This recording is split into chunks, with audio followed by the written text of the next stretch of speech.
The Christmas Crocodile.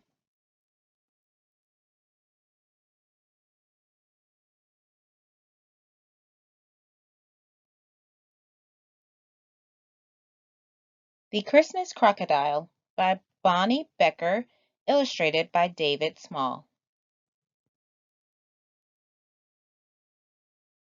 The Christmas Crocodile didn't mean to be bad. Not really.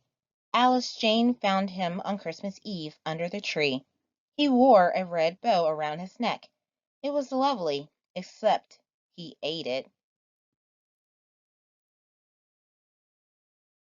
Then he ate a couple of presents, just little ones, and he gnawed on Father's shoe, ate the wreath in the hall, and he ran away with the Christmas roast, a big one.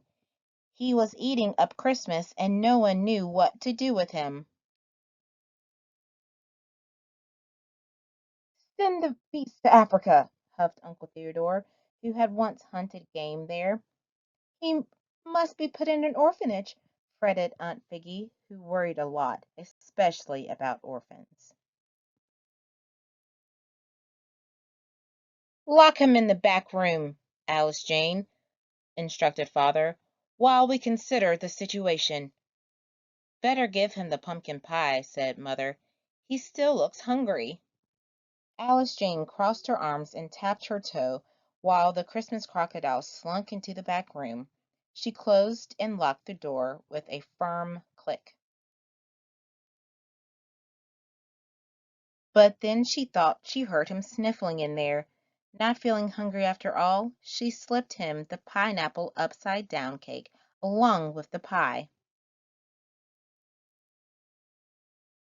"We could make him into a pair of shoes," said Uncle Theodore, who was busy considering things back in the parlor.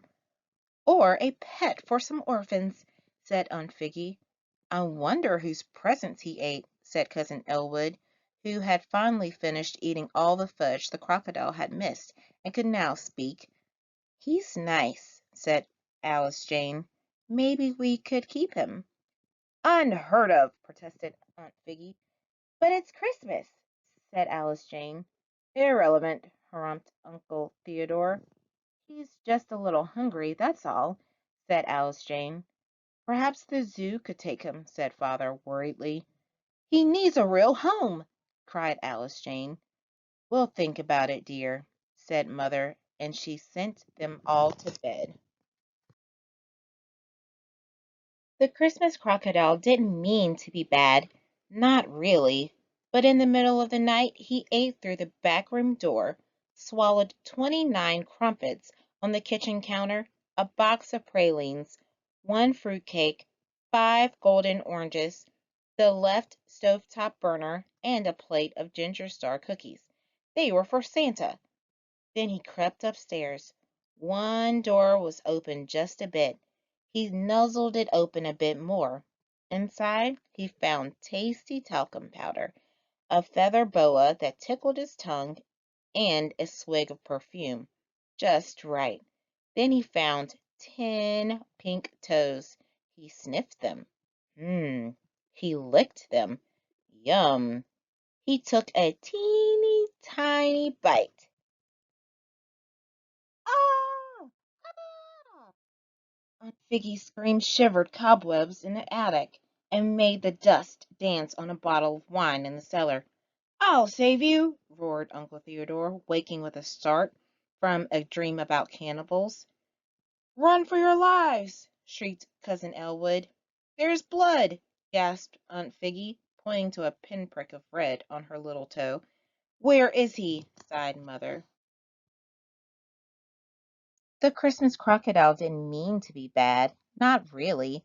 They found him hiding under Alice Jane's bed. He tried to wag his tail in a friendly fashion, but it was too cramped. "Into the cellar with him!" commanded Father. The Christmas Crocodile scooted sadly down the stairs to the basement. He shivered in the cold, but Alice Jane crossed her arms and tapped her toe. She closed and locked the door with a firm click. She went back to bed and lay under her warm blanket. She swallowed a lump in her throat.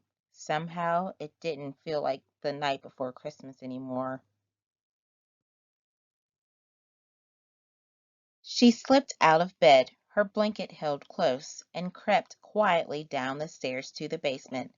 She wrapped the crocodile snugly, tucking her blanket under his chin. She found an old candy cane covered with lint in her bathrobe pocket. She broke it in two. "One for me and one for you," she whispered. The Christmas crocodile gulped happily and closed his eyes. The cellar door creaked open. "You know, he could be an orphan," hissed Aunt Figgy, slipping inside. She tucked her hot water bottle under the crocodile's toes. "A crocodile saved my life once," announced Uncle Theodore, coming in behind Aunt Figgy. "Decent chap, really." He spread his Zulu robe over the crocodile's tail. "Perhaps he's learned his lesson," said Father, peering around the door and holding up his red earmuffs. "Is it time to open the presents yet?" yawned Cousin Elwood, stumbling in. He patted the crocodile on the snout and fell asleep. Mother came last. She spread a fluffy comforter across them all. "We couldn't leave him alone," she said, "not on Christmas Eve." Everyone nodded. The Christmas crocodile let out a contented snore. "Full at last," observed Father. Everyone sighed. Then they all settled down to wait and watch. The Christmas crocodile didn't mean to be bad, not really, but somehow everyone fell asleep. Somehow the crocodile slipped away. Somehow he ate through the basement door. They found him the next morning in the parlor, looking alarmingly round. Alice Jane's blanket was gone. Aunt Figgy's hot water bottle was gone. Uncle Theodore's Zulu robe was gone. Father's earmuffs were gone. Mother's comforter was gone. The Christmas tree was gone. A blue spruce. All the presents were gone, except one. "Pump his stomach," yowled Elwood. "Send for my elephant gun," roared Uncle Theodore. "Those were for the orphans," shrieked Aunt Figgy about the missing presents. "What's that?" asked Alice Jane, pointing to the one small present remaining. "If he didn't want it, it must be bad," Cousin Elwood announced. "Quite so," agreed Uncle Theodore. Aunt Figgy nodded. "I'll open it," said Alice Jane, and she quickly tore off the ribbon. December 25th. Dear family, hope you like crocodiles. Love, Uncle Carbuncle. "It's from Uncle Carbuncle," cried Cousin Elwood. "Good old Carbuncle," shouted Uncle Theodore. "Carbuncle, at last," breathed Aunt Figgy. "But we haven't got it, Uncle Carbuncle," protested Alice Jane. Since she was right, no one knew what to say, but Alice Jane knew. It meant that the Christmas crocodile had been delivered to the wrong address. And sure enough, the doorbell rang. At the door were two delivery men. "Take him away," Father said firmly. The two men hoisted up the crocodile and staggered down the snowy steps to a waiting van. "Goodbye," said Alice Jane sadly. The Christmas crocodile snuffled. One great crocodile tear ran down his snout, but then he saw the sign on the delivery van. "I'll come visit you," promised Alice Jane as they loaded him into the van. "Merry Christmas!" cried the deliveryman. "Merry Christmas!" cried one and all. The Christmas crocodile didn't mean to be bad. Not really. He waved his tail farewell, but as the van rounded the corner, it did look rather like a deliveryman's cap in his jaw.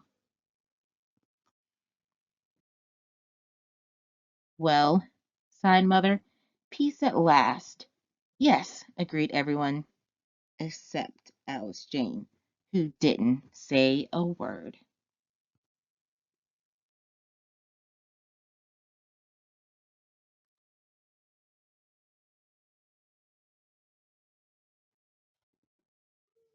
Please subscribe.